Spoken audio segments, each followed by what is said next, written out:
এর আগে একদিন দেখিয়েছিলাম আমড়া গাছের বোল এসছিল, এবং তারপর দেখিয়েছিলাম আমড়া গাছে আমড়া ধরেছে, অনেক আমড়া ধরেছিল। কিন্তু অতটা আমরা তো গাছের মধ্যে থাকা সম্ভব না, আর গাছটাও খুব ছোট, তো অনেক আমড়া পড়ে গেছে, এটাই স্বাভাবিক।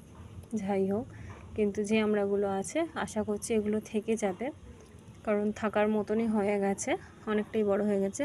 তবে আরও একটা ভালো বিষয় হলো এই যে আমড়া গাছটাতে আবার নতুন করে বোল এসছে। আমাকে বলে দিয়েছিল যেখান থেকে গাছটা কিনেছিলাম যে এটাতে 12 মাসই আমড়া হবে, তো দেখছি যেটা বলেছে সেটাই হয়েছে।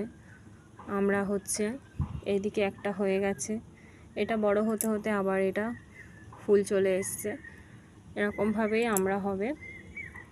এটা খুব ভালো একটা বিষয়, ভালো লাগলো। আর বাড়িতে থাকতে